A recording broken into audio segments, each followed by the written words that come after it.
What's happening, people? What's happening, folks? Welcome back to the channel, and welcome back to another little update video with your boy CJ from the Gunner's Corner. And we're going to talk about Real Madrid for a second. We have to just quickly. We have to discuss Real Madrid because what is happening at that club? You know, do you guys like it? Do you not like it? Is it sad to see? Are some of you who hate Real Madrid, are you guys happy to see what the hell's going on over there and all the turmoil and the chaos that they're involved in? Like it's nuts what's going on over there at the moment, right? The things that we're hearing. Before I get into it, people, make sure you please like and subscribe to the channel and hype the video up as well. Sorry, a little bit of a bug in my throat there.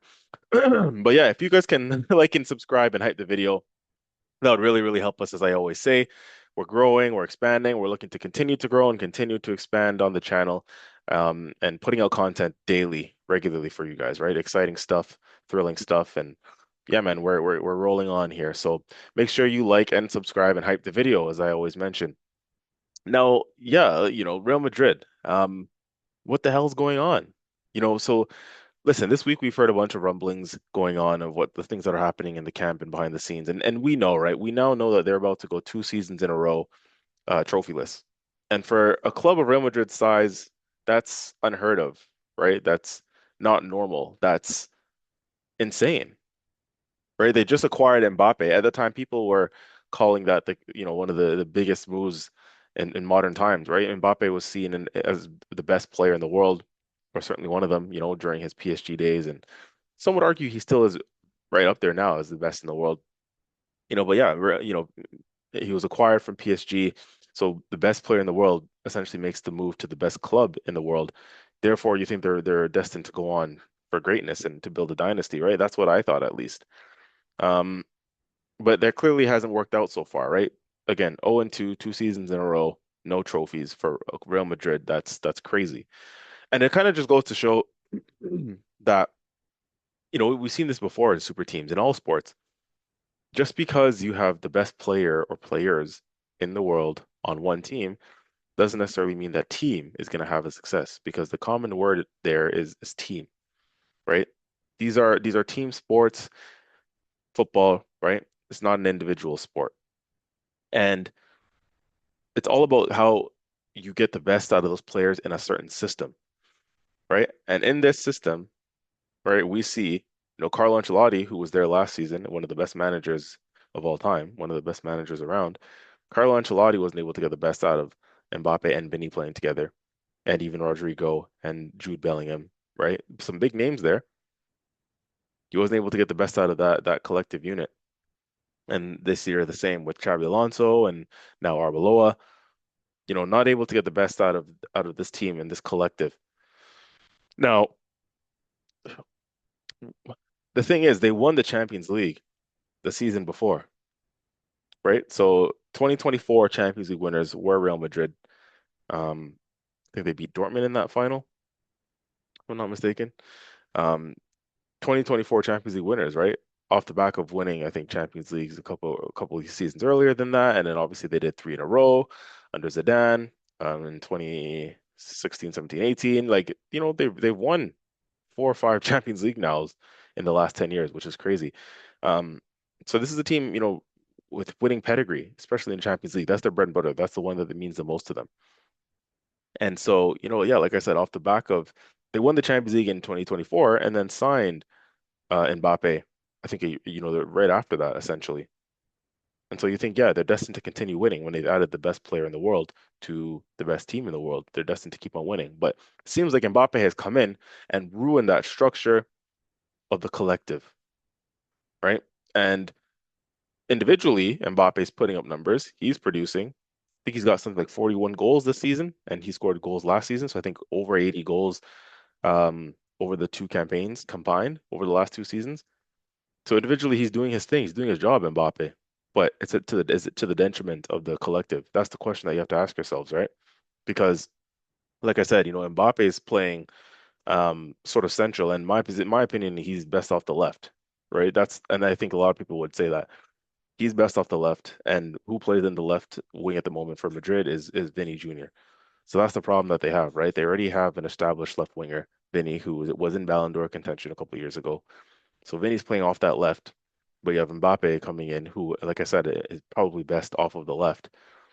But they're not going to shoehorn Vinny out to put Mbappe in, or at least not so it seems not at the moment. So therefore, you have to find another space for Mbappe, and right now he's playing centrally in this sort of team, or on paper he's a center forward at least. Which again, individually he's doing his thing, but it's I think of what the main problem is at the moment, especially from the fans' perspective, is his lack of his work rate, right? He's very egotistical, we know, and he's not one to have that work rate off the ball, and which is why Luis Enrique kicked him out of the team, out of PSG. You know, the work rate off the ball is not there. Moans a lot, whines a lot, complains a lot, and so does Vinny, to be fair. But I mean, again, it's about managing all those egos at the same time on one team. How does that work, right? You're gonna have a bunch of whiners and divas and complainers on the pitch all at the same time, and somebody's got to do the work, right? You can't have all of those guys, right? Vinny, Mbappe, Rodrigo, whoever else is playing on that right side. You can't have all of them not working off the ball because we saw how that cost them. It cost them last year when they played us, when they played Arsenal in the Champions League quarterfinals last year, right? Those guys are all brilliant on the ball. That's the difference between the Real Madrid, this version of Real Madrid, and this version of PSG. Those PSG players, whilst those attackers, they're world class. They're top level footballers on the ball, but off the ball, they have the work rate. Kvara, Dembele, the press, the tracking back. That's what Luis Enrique demands. But Real Madrid, right? These guys, Vinny's, Mbappe's, it's almost like, especially in Mbappe's case, right? It's almost like he thinks he's above it, right? He can kind of walk around and do what he wants on the pitch, and maybe complaining and yelling and moaning at other players for not giving him the ball in a certain position when he feels that he has the best chance to score. Or he wants to be the glory man and things like that, right? Not working off the ball, not tracking back, and not doing the work. Mbappe, you see him on the pitch, he has this sort of sense of entitlement, and maybe that's what's rubbing Real Madrid players the wrong way, or it's rubbing a lot of a lot of people the wrong way, I think, at this moment in time. It's people are getting kind of fed up, and I think again, despite the fact that he's got his goal contributions, there's rumblings that during his time off, you can't blame a player for being injured, but he was injured, I think, a couple weeks ago or a couple months ago, right in the middle of their Champions League campaign, I think, which forced him to miss some of the tie against um, Man City. I think in that first leg when they won famously, and Valverde was the catalyst to get them over the line and against Man City in the first leg at the Bernabeu in the Champions League.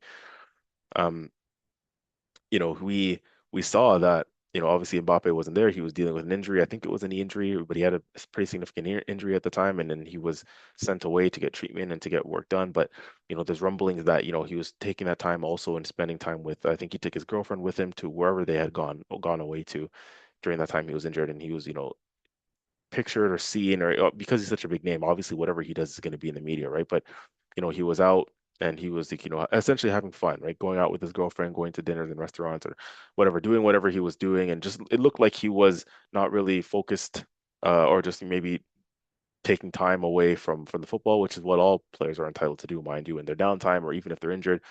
But he's pictured and he's being seen and doing these other things, these extracurriculars outside of the game at a time where Real Madrid's season is hanging by a thread in the La Liga title race or in the Champions League, and they're in turmoil and you know they need a cry for help. They need their main man, and the main man is injured. And again, it looks like he's doing other things instead of maybe focusing on his rehab. Right? That's the rhetoric at least. And look, Real Madrid fans are very demanding, right?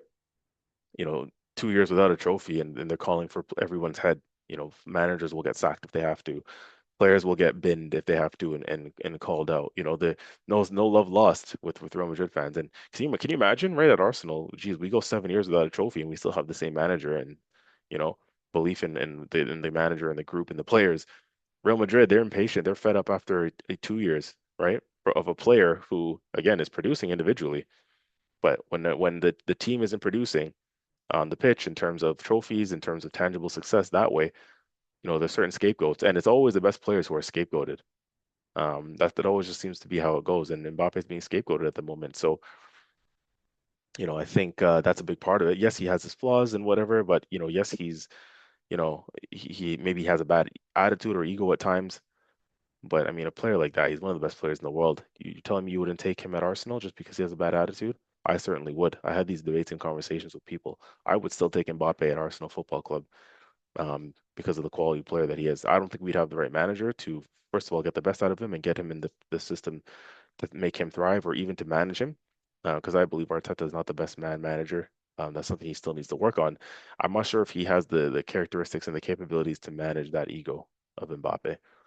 I think Mbappe is too big of a name for Arteta, but that's just me. Let me know what you guys think in the comments. But I'm not sure if Mbappe, if Arteta can manage that level of ego and characteristic. That needs a Jose Mourinho, a Sir Alex Ferguson, these kind of guys, even as a Dan, you know, which will lead me on nicely, by the way, in terms of management and who should come in and help sort out the mess that is Real Madrid. But yeah, that's the Mbappe thing. I mean, that's the Mbappe problem. Again, he's being scapegoated, and not only for his attitude, but because obviously, when the team isn't producing on the pitch or getting the trophies, the best players will be called out regardless.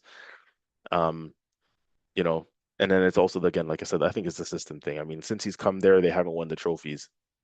Um, Mind you, it's only been 2 years, 2 seasons, but still, 2 seasons without a trophy for Real Madrid is a lot.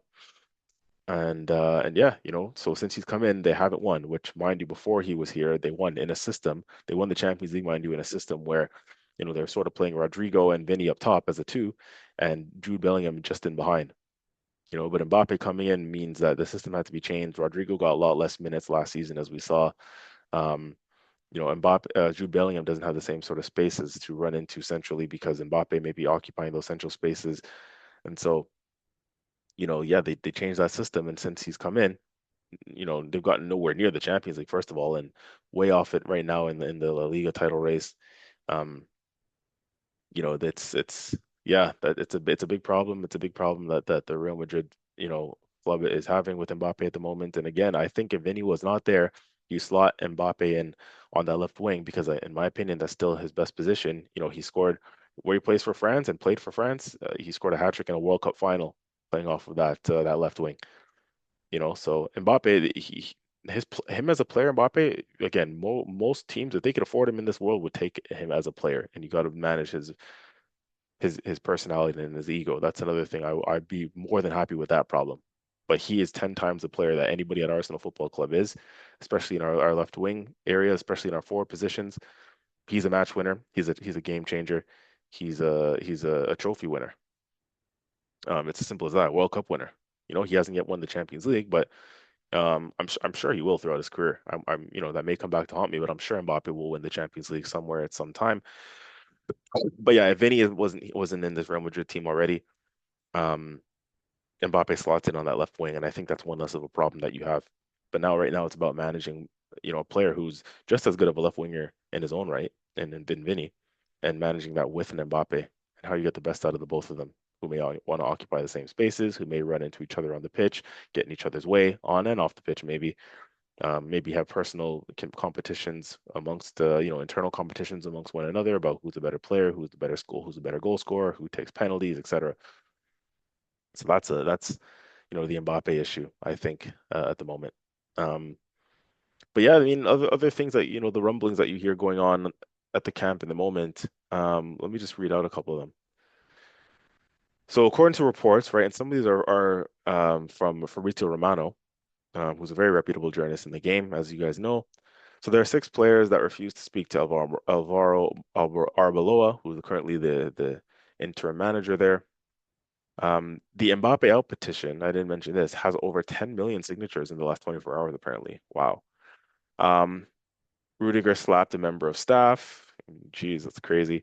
Um, and lastly, the other big thing that I'm sure you guys would have heard about by now, which has been big news, Tchouaméni and Valverde were involved in a bust-up in training, I think on more than one occasion.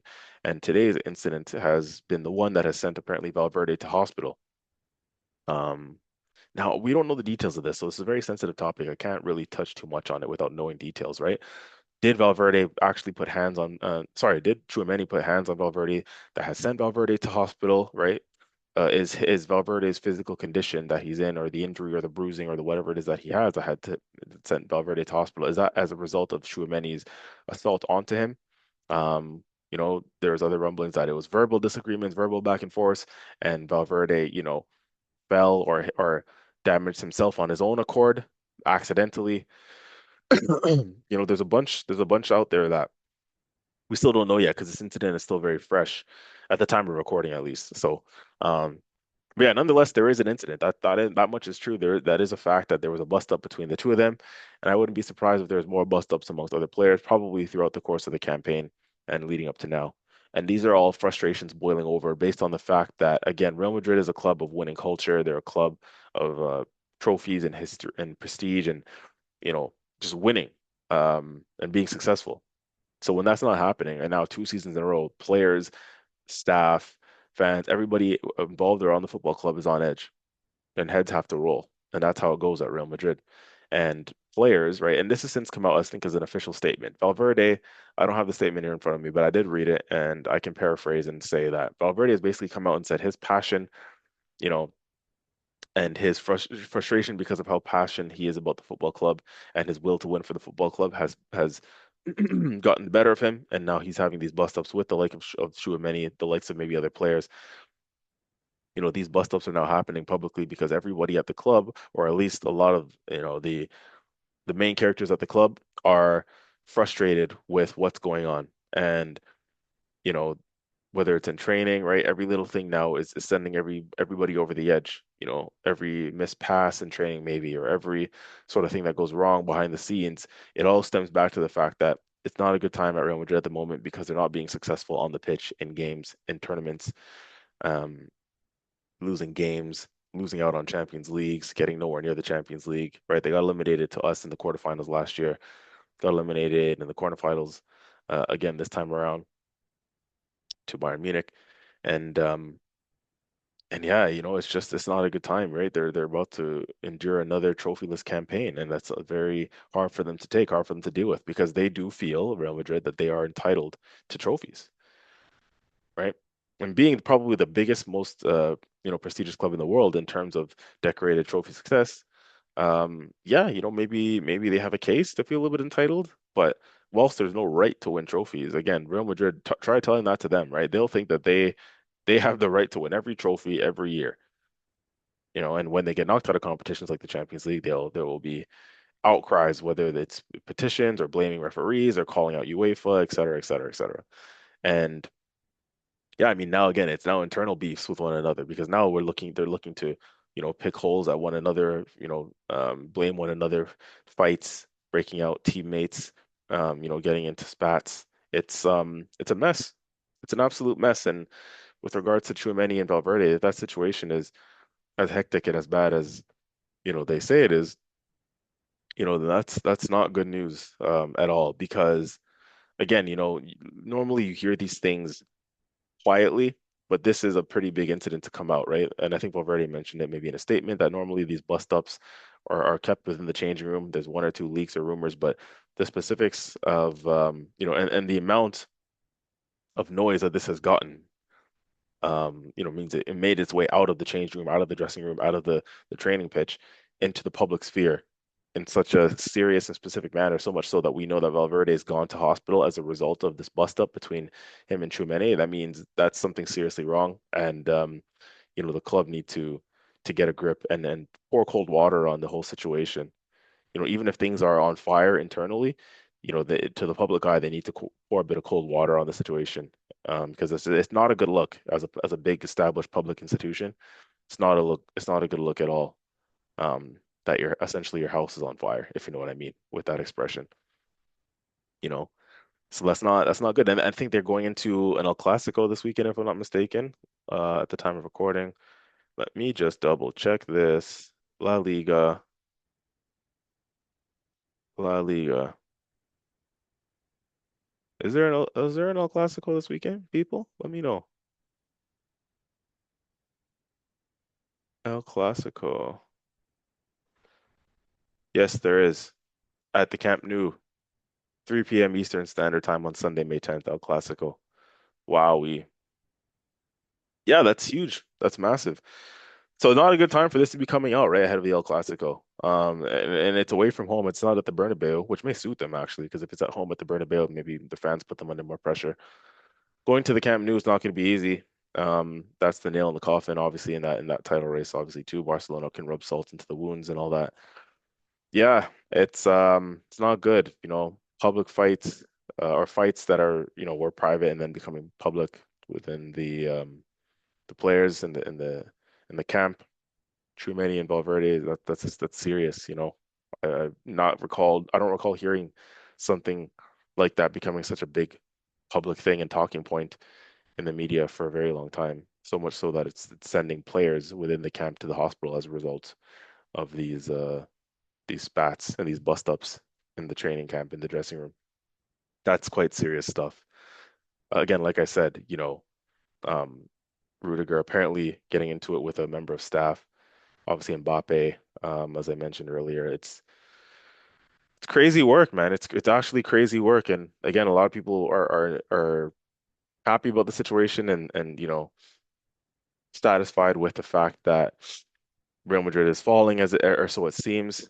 They'll be back, mind you. They'll be back. A club of that size, they will be back at the top soon. I have no doubt about it. But right now, we can enjoy, the satisfactory nature of again, not the fact that like the Valverde's in hospital. Nobody wants to see that, but just the general fact that you know, Real Madrid is in free fall right now, and they're not winning, and there's turmoil, and there's chaos, and maybe a bit of a rebuild needing and some leadership needing to happen over there because yeah, that's quite something, right? So, but whilst they're not at the top, that means other teams can thrive, like Arsenal Football Club. I mean, it started last year when they first acquired Mbappe. They were heavy favorites going into the tie against us in the Champions League quarterfinal last year, and we knocked their asses out of the Champions League without a striker, mind you. Get that in there. Beat them at the Bernabeu, beat them at home, and here we are, little old Arsenal Football Club beating the mighty Real Madrid in the Champions League.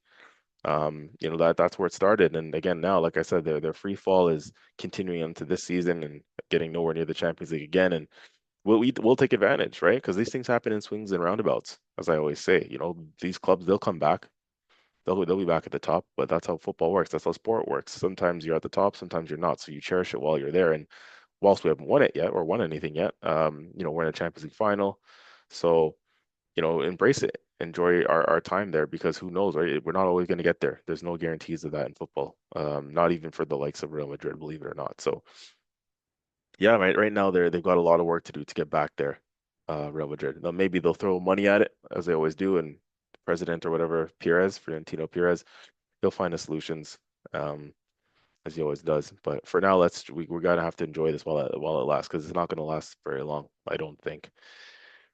So they'll be back at some point, Real Madrid, and surely this trophy drought doesn't continue. But imagine me calling this a trophy drought for Real Madrid. 2 years without a trophy for Real Madrid is crazy, right? Well, considering Arsenal Football Club is 6 years, almost 7 years without a trophy. Wow. What a time. What a time indeed. But the man that many believe can come in and steady the ship is Jose Mourinho, right? Heavily linked to Real Madrid is Jose.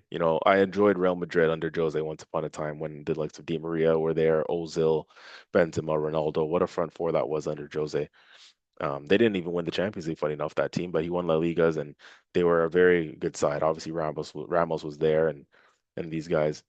That was a very good team. They won trophies under Jose still, and very enjoyable and very exciting to watch with the great players that they had. They're fast in attack and transition. They were ruthless and relentless. And yeah, Jose is again, he's a manager who's good at controlling egos, who can work with players, the man management that he has. He commands respect because he's a big name, and he'll command respect at Real Madrid because of the again what he did there and because of the name he is as a manager in world football and what he's won and what he's done in the game as a coach and as a manager. So it'll be a bit of nostalgia too, right? For those who grew up in that era like myself, watching that Real Madrid team under Jose.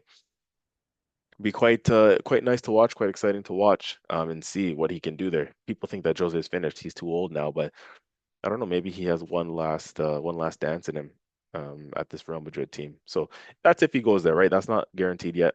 Um, that's nothing that I have based on factual information.